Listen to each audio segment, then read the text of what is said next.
Morris, and you are about to embark on the next Pioneer Knowledge Services Because You Need to Know, a digital resource for you to listen to folks share their experience and knowledge around the field of knowledge management and nonprofit work.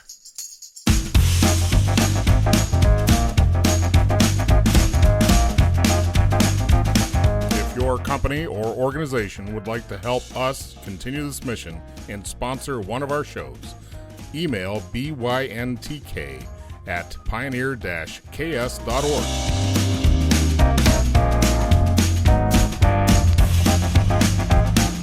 Joining us for the second segment, featuring Susan Tenby of TechSoup Organization, which is a global nonprofit organization. Welcome, Susan, and welcome back to the show. Thank you. It's nice to be back. Let's talk here. The first volley of our conversation was all about you. Where you got your start? Why are you such a super trooper when it comes to building community?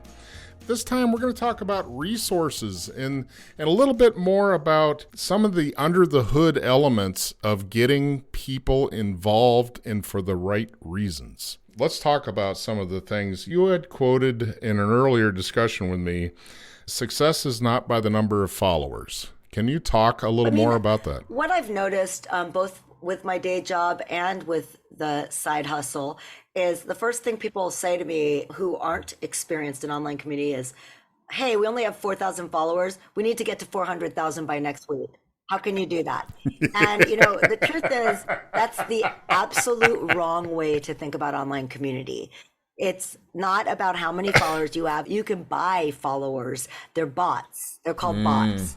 And you can buy them on eBay. It's not about how many followers you have. It's about how many engaged users you have. And I'm not talking even about 100. David Spinks, who's an online community expert, whom I recommend that everybody subscribe to his blog, recently said, you don't need 100 true fans. You just need 10 really engaged users to help your community move. Considering that the poster to lurker ratio, 1 to 10 in a healthy... Before you go farther, can you define what that means? The poster to lurker ratio is the ratio of people who post versus read in an online community. Okay. Read a question or post a question. So they're not participating, they're just... reading. Yeah, they might be Googling a question and they land at a forum or something like that. The poster to lurker ratio in an online community for a successful community is 1 to 10. One poster per 10 lurkers. Knowing that, having 10 engaged posters that you could name off the top of your head shows that you have a really good community. Okay. And a community with 1,000 people, if you can call 10 people in and say, hey, I want to have a group call with you guys and listen to you and take feedback from you and your ideas, that's what I recommend. I think that's the best way, because you're so close to your community that you might not be thinking about it from the very ground. You're thinking about it from a top-down perspective. I mean, we at the TechSoup community have had the same hosts, the same group of about 10 to 12 hosts for decades. That's gold. These people are so invested. It's more their community than it's yours, and you're just providing the infrastructure. Well, walk me through what that structure you just spoke about looks like. So an organization that's looking to do this could maybe copy that. Yep. So the way that an organization could build this kind of cadre of experts and volunteer moderators and hosts would be, you could do, if it's an email list, you could do what I did in the old days. It still works, where you filter it into Outlook or whichever mail client you use and do a sort on who. You can also do it manually in social media, like in Facebook. You can look for names that are familiar. If you have the tools in your forum, you can go search on the back end and see who's logging in most frequently and who's posting most frequently. And the forum tools will tell you. And you can use the badge mechanisms to reward those people by awarding them a badge like a star. I recommend, just by manually assessing your own forum, you can see who's asking the questions most frequently, who's answering people's questions, who's liking posts and being an engaged member and making you notice them. And once you do, let them know that you notice them, thank them, write them backstage, as I say, kind of write them a DM and say, hey, I notice you. Thank you so much. You might start with sending them some swag. We have TechSoup socks. We have, keychains and notebooks. Like, just a thank you goes a long way. Yeah. It might be that you give them something free, access to something like feedback on. Let me just break in. Is there like a school bus outside? It's like, holy cow. Come on, you holler out the window. Hey, keep that. You move your baby. If it wasn't my downstairs neighbor, I would. They know me well enough. I'm going to tell them I'm recording. Hold on 1 second. Hold on. Okay, thank you. Hey, Claire. Hey, Claire. I'm sorry. He's throwing a tantrum and laying on the sidewalk. So I can't really stop it. I'm sorry.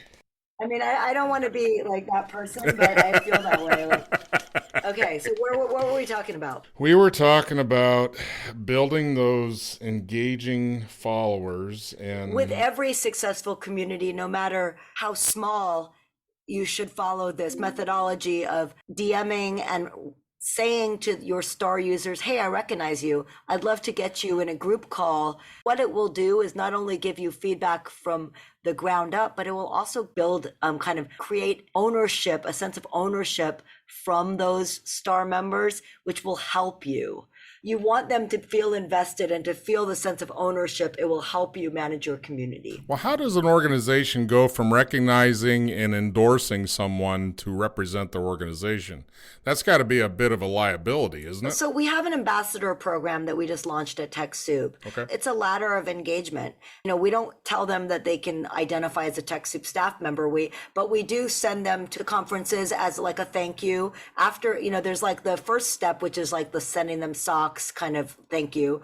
And then it's like getting them on a call. And then after they've represented their knowledge and their expertise in our forums by answering questions and maybe writing blogs and participating in webinars, and we can trust them, we might send them to a conference to speak as a TechSoup ambassador. It doesn't mean that they're representing the organization as a staff member, but it's one step above being a regular user. And it's like a ladder of engagement. And the more you do this, it will help you grow your community, because the concept is based on the fact that everybody wants to be famous, whether they know it or not. Giving them that kind of amplification, giving the members that kind of amplification as, hey, we think this person's really smart. Mm-hmm. They're doing this great stuff. They are experts. Giving them that mm-hmm. platform will encourage them to promote it to their own networks, thereby amplifying, boosting your signal and amplifying your own message, extending the edges of your own network. But how do you build in quality checks? I just have to assume in such a large footprint, digitally and physically, that TechSoup occupies, how do you just check to make sure everything's good? I mean, you have to at some point have a disclaimer saying, we're not responsible if some person brings down your network. But unless it's the membership-based community I was talking about earlier, Quad, which is actually staffed by TechSoup staff. It's staffed by our IT guys, basically. So our IT department, I should say, although they are the guys that are doing it are actually guys. So there has to be some sort of disclaimer language like, hey, we hope this is helpful for you, but we aren't taking responsibility if it's not. Do you require like an NDA kind of signature for somebody that's a power user, like an ambassador? No, we don't, because they're not disclosing there's no secret that they would be privy to that we would. Oh, got it. There's no like company IP that they would have. That's kind of the realm that folks that are looking to build a community, the common phraseology is community of practice, community of purpose. These are different types of functional communities. But you're talking about kind of a hybrid, is that you want a community of engagement around a topic and around a theme. Can you repeat your question or rephrase it? Community of practice is one, and a community of purpose are two different types. I can explain what those are if you want. Go right ahead. Okay, so there are different types of communities. There's communities of practice, which are, let's say, Excel users, which might talk about how to make a pivot table, or web designers. So they form a community around a specific practice. And then there's communities of purpose, bird watchers, people who are interested in envirotech, or people who are interested in food insecurity, that there's a common purpose that brings their communities together. And then there are a third type of communities, which are the communities that are project based. Everybody who's in marathon training group or Burning Man. And once the project is over, or a community around a web project, once it's completed, then they don't participate in the community anymore. Even with, for example, a hack. Let's say that there was a hack, a security breach. We all jump into a community to discuss it. Once it's resolved, the community can close. Dissipates, yeah. That is a big consideration that you would suggest that an organization look at, is the lifetime arc of projected usefulness. In a design feature of the why, when you're answering the why are we doing this, you just answered a couple of lifeline kind of segments that are different and for different reasons.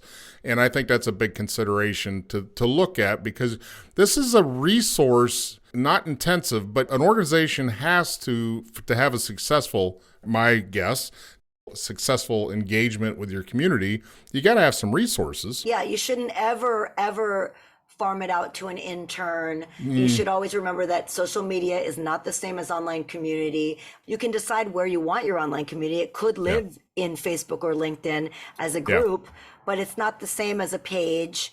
If you don't want to have a separate forum, like maybe there's no reason to have it live standalone, it doesn't need to be closed or private, it doesn't need to be paywalled, then you might want to have it where your community already is. So for example, Facebook, but you need to be able to resource the forum itself or the group itself with somebody that can answer questions and tag others. Like if they can't answer a question, they can tag someone who can. Somebody that helps curate that flow and moderate the discussion. Yeah, moderate. Yeah. If it starts to get contentious, somebody who can say, "Hey, this is out of bounds." Yep, you're out of the pool. Yeah. In that construction phase of building this, is there a perception or a reality that says if our market, our age demographic of the folks we want to communicate with, that is our engagement community, is between 19 and 31, is there a method out there somewhere that says don't use Facebook, that's for old people, don't use LinkedIn, that's for business people? I mean, is there a map out there to help organizations figure out what channel do I even go in? I don't know. I'm not familiar with a map. I mean, I guess you could ask CMX, but I would recommend for you to think about, where is your constituency? Where are they? And if they're on Instagram, that's not a good tool for community. Instagram is a visual platform. It's not a community-based tool. You don't even have clickable links in Instagram unless you do a link tree or link in bio situation. Okay. I recommend, are they in Twitter? Are they, you have to figure out where your people are, and consultants can help if you can't, but you probably know where your community is, and that would be the first. Do you not see an age bracket anywhere of who's using what? I don't think that young people are using Facebook. They're not. I think a lot of young people are using LinkedIn groups. I think that I'm seeing more and more people using Alignable. Alignable is like a LinkedIn alternative. It's a business-based, kind of like nextdoor.com. It's like location-based business community. So I'm seeing more and more people use that. But again, it does depend on where your constituency is. Yeah. There are also app-based communities. People use Band for things that other than bands. The Band app is being used for communities. WhatsApp, like in Europe, everybody uses WhatsApp. So you really do have to start with where your community is, and then you figure out based on that what to do. And if you need to put your own platform up, like we put up Quad, the new community in TechSoup, using Circle. You're using all kinds of words. I don't even know what the hell you're talking about. What's Circle? Circle.so is the platform that we built Quad in, which is a wonderful new community platform that's very easy to use. Is there an example of that anywhere that people can look at, or do they have to join the club? I think there might be an open community of Circle users. Let me just try to grab that real quick. That's the, okay, so it's just called circle.so. Yeah, circle.so. So you can look, I think there is a Circle community so you can see what it looks like? Now, wait a minute. All right, so this is the deal. We're talking about stuff that I have somewhat of a finger in the pie of. You're showing me stuff I never even heard of before. My question is this: how does an organization pin the tail on the donkey today and not switch gears a month from now when something else pops up? How do we know that a platform's not going to go under or become less popular once we invest in it? So I think that's a super valid question. It's an argument for not using a new startup, and I feel bad for the ones that are new, fabulous, because I've spoken to some really helpful community platforms that are visionary, but I'm afraid. Yeah, So it's hard to park your wagon in something that it's like, wow, you're betting all the horses on this one gig. And it's like, it makes it difficult for community startups, but maybe they start with giving free instances to people. I mean, I've seen many come and go. It's also good to have, that's an argument for having redundancy and having your community across platforms, not just in one place. Good point. Good point. It's just like investing. You're going to have a little bit over here, a little bit over there, because you're not sure which is going to win the race and who's going to lose. But you're just kind of playing the field.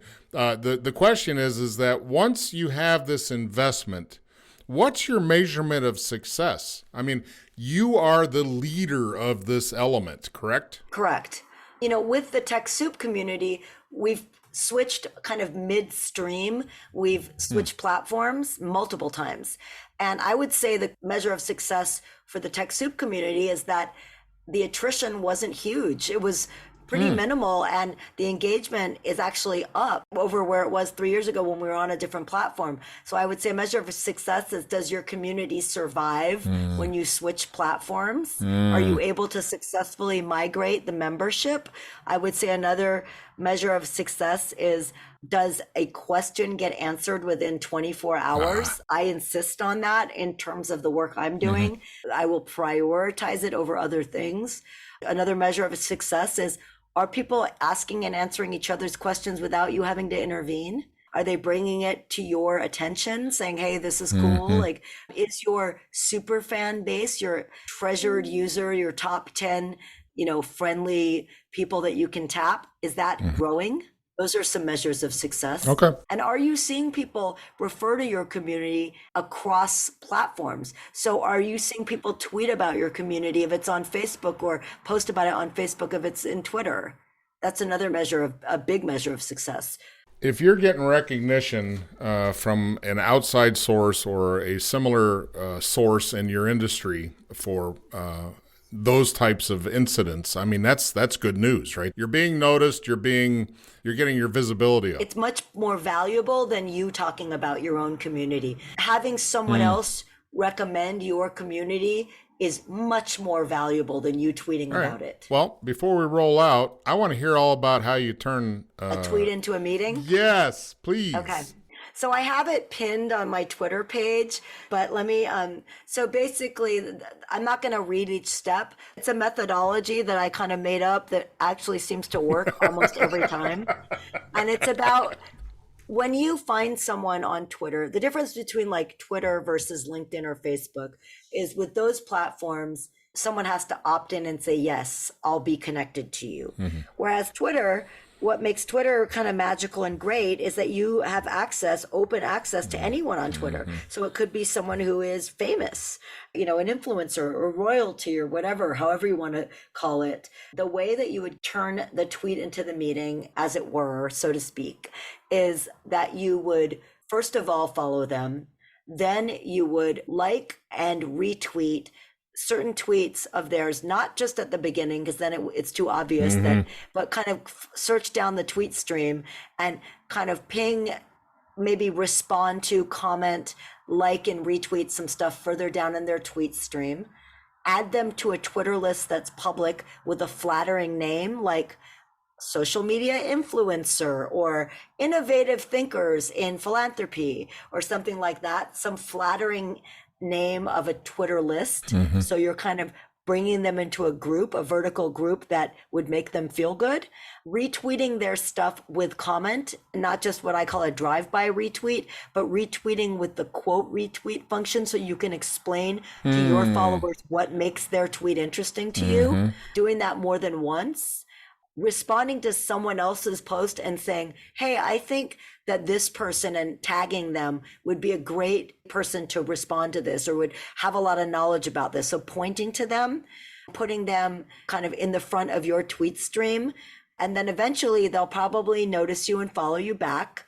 And then you DM them, and then you create a meeting with them. So when you first said this, I thought you were using a methodology to run your meetings with, No. but this is actually to make a opportunity happen more than, all right. So it's how to knock on the door. It's a cold calling technique of connecting to somebody. Right. For example, there's a guy, and if he's listening, he'll know his name. This guy named Rick Fink, who I've never met, but he's somehow networked with me online, and he's a member of all of my social networks across. He's my number one super fan. I don't know him.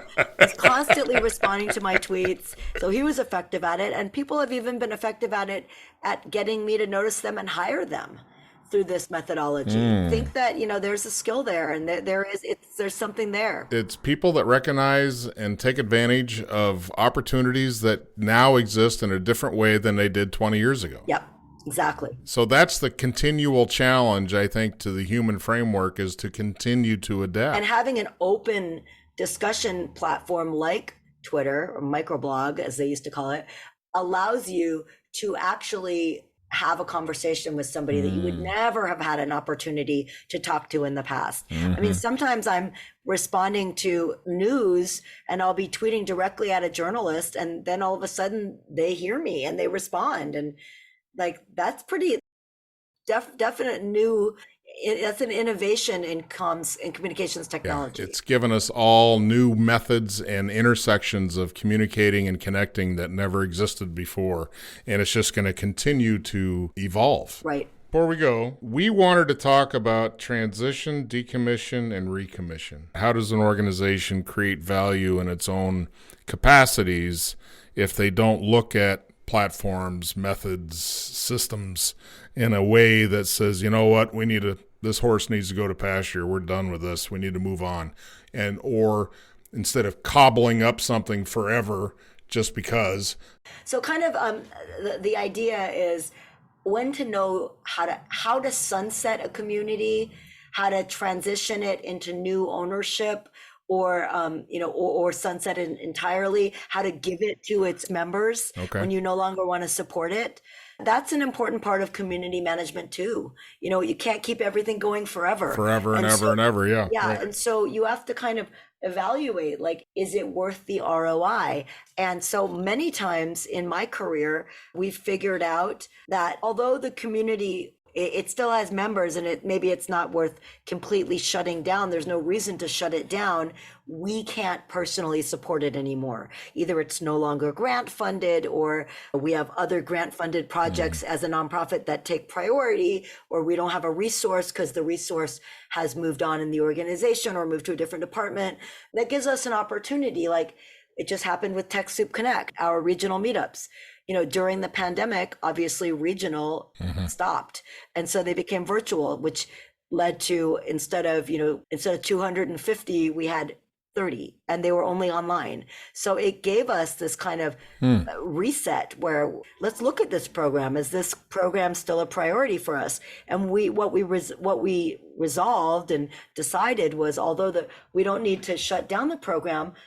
And this is not the first time I've done this. This is the second or third time that we've done this as an organization. We've turned it over to the members.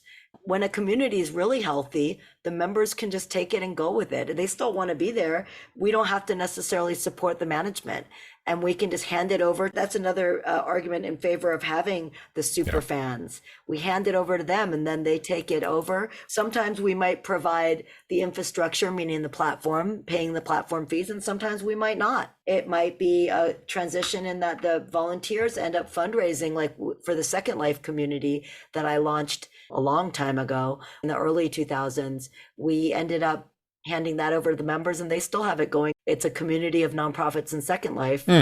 They fundraise and they keep it going.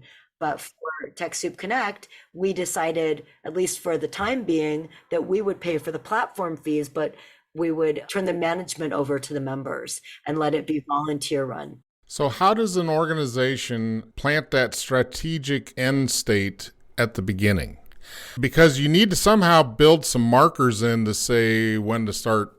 I mean, we have never built it in at the No? beginning. Okay. We never had. At this point, if it isn't going well, we turn it off or we pivot, because it's so organic with online community that you just want it to grow, and Yeah. you see as it goes. But if after like 3 months to 6 months, you're seeing nothing's growing, then you might reconsider, like, what can we do? We've invested a lot, like both of those communities I mentioned, 10 years of investment. With the TechSoup forums, we're still managing it, and we have the volunteer forum hosts, and we've moved it to different platforms, but we're doing it in a different fashion because with the TechSoup forums, it was launched before all these other community tools even existed, like social media. So now it serves a different purpose. But you do have to kind of just have check-ins. And I recommend having a monthly meeting with the members, the super fans, having a monthly call with them and getting face-to-face, so they aren't just a name on a screen, but you get on a Zoom call and you have open discussions. And how do you guys think it's going? How could we improve it? Never forget that. Don't keep your community hidden behind a wall, even if there is a paywall. Don't keep it gated.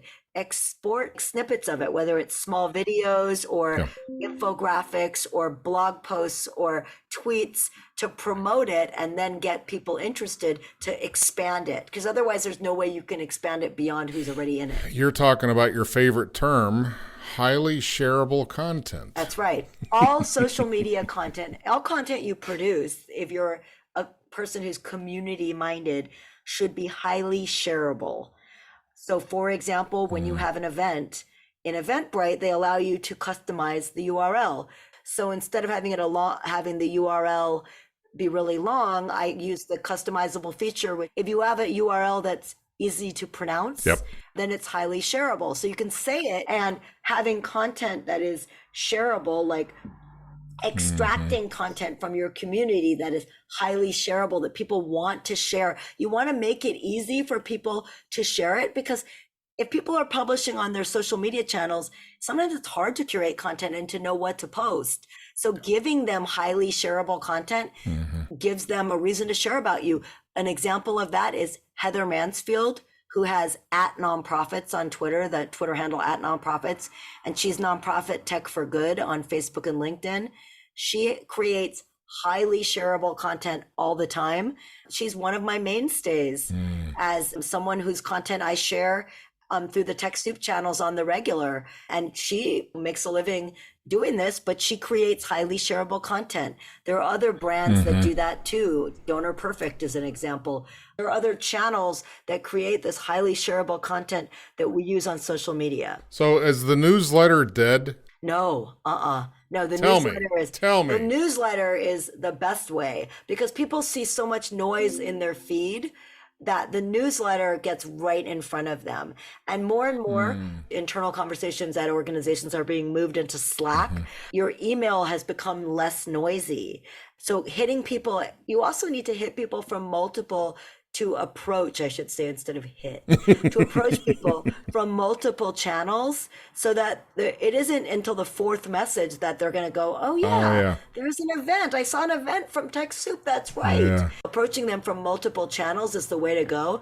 And for us, we see that newsletter, our direct newsletter is the top way that people, I'm talking about like 75%, are getting it from the newsletter. Wow. And it's 25% that are getting it through other means. So yeah, newsletter is not dead. No, well, that's interesting. But the model has changed, right? Because now it's become more of a multimedia extravaganza type thing versus a static newsletter. That's right. Yeah. It's much more engaged and it's much more interactive, and there's embedded stuff and HTML newsletters, and you just have to make sure you don't get blacklisted, and there's ways to be on safe sender lists. Yeah, that's a whole other animal. That's so easy.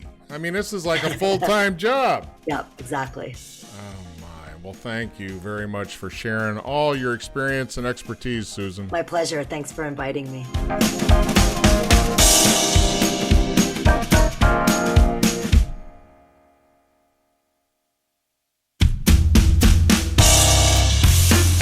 You have just finished our latest Because You Need to Know, a public service of Pioneer Knowledge Services. Please join us on LinkedIn and find us at pioneer-ks.org.